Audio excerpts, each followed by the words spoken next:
this episode of Chords and Coffee, we are taking a look at the old 1-5-6-4 in the key of C. This is part of a series of lessons where we're taking a look at this very familiar chord progression and spicing it up with adding some notes and maybe taking away some notes, but more importantly, playing these chords in a way that's native to guitar, that really makes the guitar sound beautiful and that are easy to do. So stay tuned as we kind of go along on this one in the key of C. There's some grips I'm going to give you here in a little bit that really help disguise that familiar 1-5-6-4 sound. But, you know, maybe you're watching this and you're like, well, Nate, I'm brand new here. I haven't played a regular C, G, A minor, F, and I don't even know what 1-4 or 1-5-6-4 means, right? Well, those numbers have to do with the scale, the C major scale, or just the major scale, starting from 1, ending at 7, and each one of those notes has a chord that corresponds with it. And I've got some lessons, and I'll put a thumbnail. There's a theory lesson we did here a while back. That'll be real helpful to you if you go and watch that and come back to this. But let's go ahead and jump into 1-5-4, 1-5-6-4 in the key of C. Easier said than done. All right, good old-fashioned C, cowboy C. Index finger on the first fret of the B, G string is open. You're going to have your middle finger on the second fret of the D. Your ring finger is going to be on the third fret of the A. The low E is not being played. The high E is. It sounds like this. Home on the range, Lord have mercy. It's C major. Love it. G chord. Let's do this first one. Let's go ahead and do this like this. We're going to have our middle finger on the third fret of the low E. Index finger is going to be on the second fret of the A. D and G are open. And then you're going to have your ring finger on the third fret of the B. Pinky is going to be on the third fret of the high E. The other G, where you have two Bs, is nice, but by and large, I prefer the G, this chord here that I just gave you, over the other way of playing it because I like having that D octave in there. It just makes it sound powerful, steadfast, trustworthy. All right, now A minor. Index finger on the B string of the first fret. Ring finger is going to be on the second fret of the G string.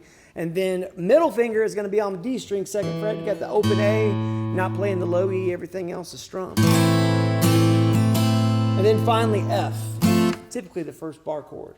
And if this is your first time playing an F and you're learning your first bar chord from a Chords and Coffee episode, please comment below. It would bless my heart to no end to know that. So here it comes. Index finger is going to lay on the high E and the B string of the first fret. And the best way to go about approaching this, it's kind of okay. Normally I tell you your thumb wants to be, you know, sort of like this behind the neck. But this is one of those rare exceptions where that thumb can kind of creep in like that uncle moving in with you just for a little bit. Going to eat all your Doritos and not say anything about it, right? That thumb can creep on over that low E. Kind of Jimi Hendrix style. If you go watch some old Jimi Hendrix videos, you know he loved this chord, like Little Wing. Whoops. Like that, right? Let me do it with my regular pick here. I don't know why, but when I had that thinner pick, I like a thinner pick when I'm playing acoustic because it kind of creates a little bit of a, almost like an egg shaker sound as it's flipping and flapping over the strings, but that's interesting. Pardon me while I get off on a tangent there. Anyway, index finger's laying on the high E and the B of the first fret. Middle finger's going to be on the second fret of the G. Ring finger's going to be on the third fret of the D. And then my thumb, the knuckle of my thumb might meet that low E string. And if you're like, Nate, I can't do the thumb thing, don't worry about it. Just put it where it's comfortable and play it. Your first bar chord. It might sound not great the first time you play it. Keep playing it. Stay with it. Move that finger around. Don't give up.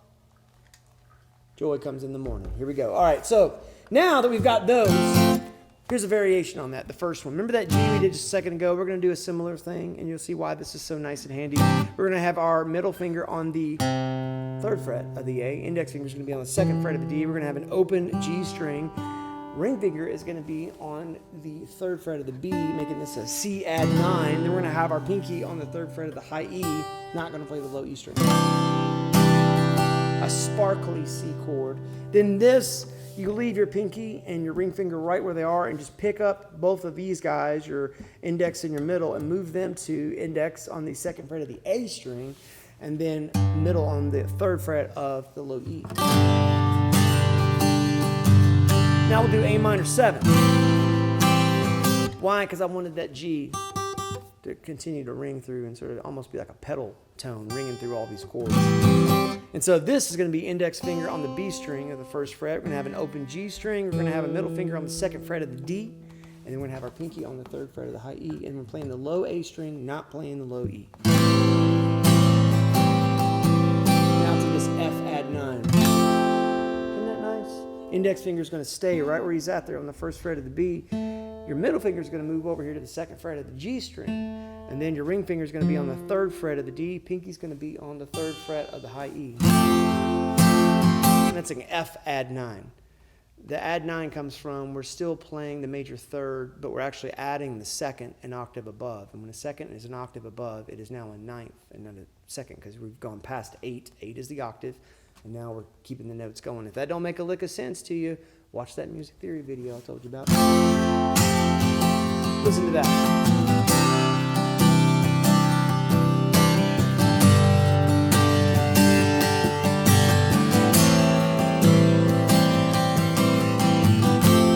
That sounds nice. Okay, speaking of bar chords, C sus2, this is going to be a ring or index finger on the third fret of the A all the way to the high E. Your ring finger is going to be now, it's going to be on the D string and the G string. The ring finger is going to be on the D and the pinky is going to be on the G. I need a cup of coffee. What are we doing here? You ever have one of those mornings? Everything's going good and you start to try to use your brain a little bit and you're, oh, see, spilling coffee. You start to use your brain a little bit and then your brain says, you don't got it. You don't got it. Start to think maybe it's an age thing. Got coffee spilt all over here. That's probably the biggest coffee spill I've made. That actually got on the chord chart. You think these will be worth anything one day? Anyway, there it is. Oh no. Anyway, back to the chords. C sus2. Right? We finally made it through that one. Now to make a G, index finger is going to stay right where he's at. Human capo. Ring finger is going to hit the 5th fret of the A, pinky 5th fret of the D, middle on the 4th fret of the G. And then now A minor 7. Index finger on the 5th fret, all the way across, low E to high E. And then your ring finger is going to be on the 7th fret of the A. And then right here, you're going to build this little F major 7 right off of that. When you do that, you want your A string to be the bass note at this point. Your pinky is going to be on the 8th fret of the A string. Your ring finger is going to be on the 7th fret of the D. And now your index finger really only needs to cover the G, the B, and the high E. But if you have them laid over there and over the A string and on down, that's fine. So that whole shebang sounds like this.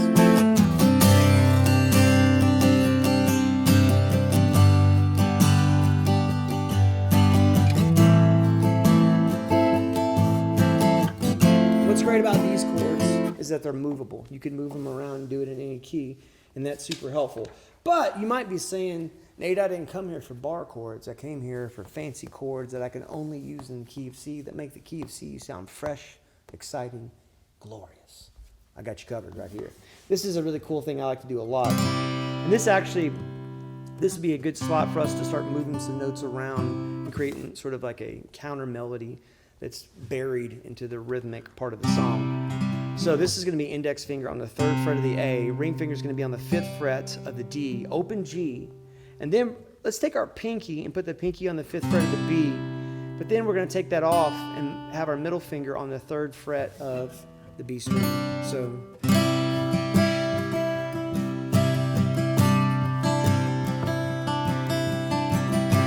that second chord kind of reminds me of the way the chords feel in Joni Mitchell, Coyote, that song. She's in a different tuning, but it has that kind of resonance and ring and sort of voicing quality to it. It's my ear anyway. And so then for the G chord, we're going to take the same exact principle, but instead of holding down the C note, we're going to move the index finger to the 3rd fret of the low E. And then we're going to have our ring finger again on the D string of the 5th fret. Pinky is going to be on the 5th fret of the B. And then it's going to come off and then have the middle finger on the 3rd fret of the B. So that, maybe I'll do that twice.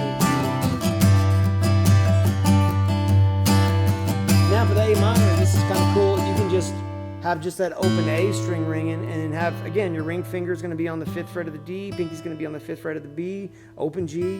It's okay for the open E and the open G to ring together, and then you'll move your ring finger off, and your index finger will catch the 3rd fret of the B. And then here, we could give it kind of a little bit of a resolve just by coming down to this. Index finger on the 1st fret of the low E, pinky is going to be on the 3rd fret of the D, middle is going to be on the 1st fret of the B, open G, open E.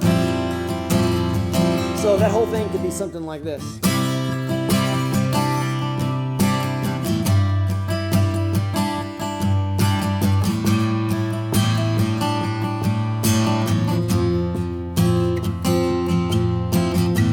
I'll switch my fingers in the middle of that.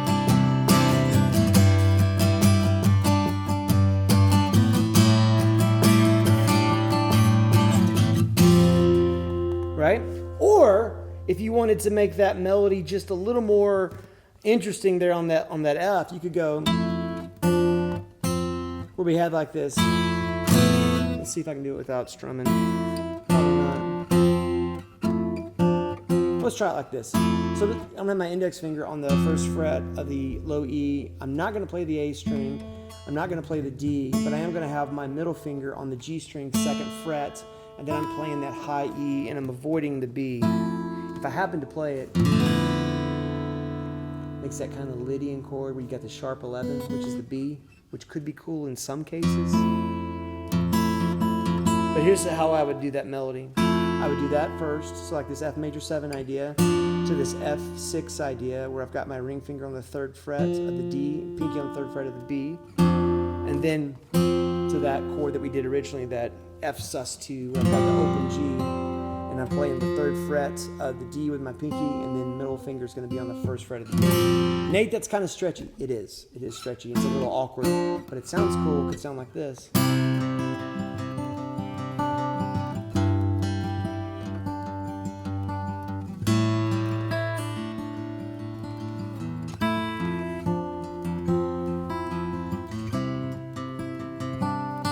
It might be the kind of thing that just elevates this old progression to something else, you know?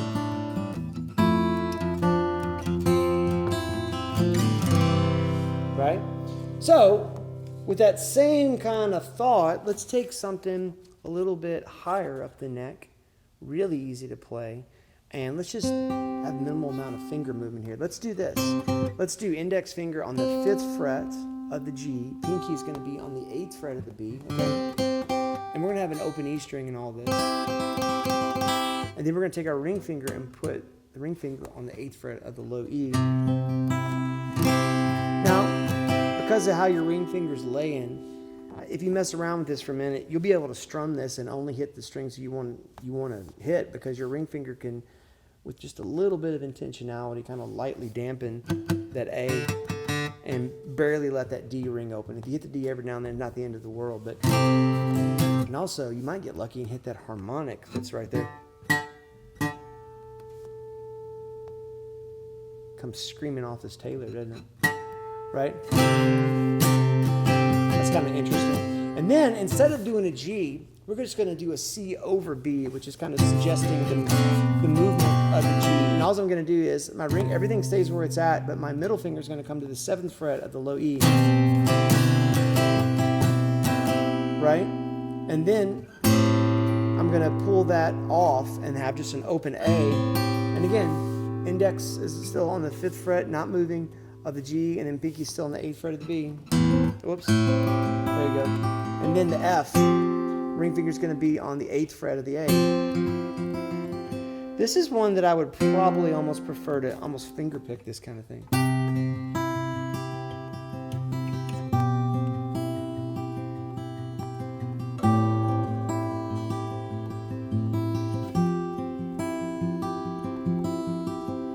Kind of a cool way, almost like a lullaby kind of thing, to play over that chord progression. Let me give you one more, and this one's even easier. This is going to be a C major 7 over G.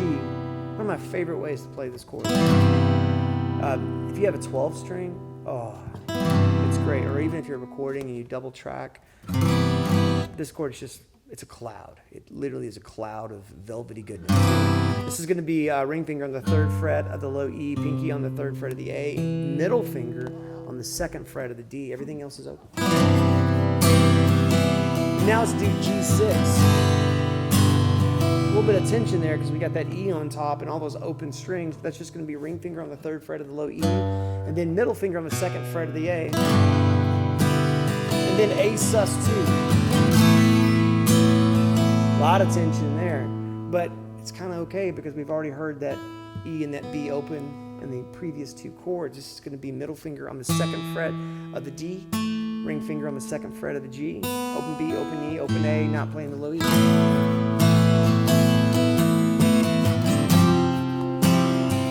This is going to be kind of like an F major 9 over C, because I've got a G and an E in this F chord. This is going to be ring finger on the 3rd fret of the A, pinky on the 3rd fret of the D, index finger is going to be on the 1st fret of the B. You could kind of position around and move your index finger to hit that F if you wanted to, where your index finger is sitting at F, but I think it's fine. Just do it like I just told you to.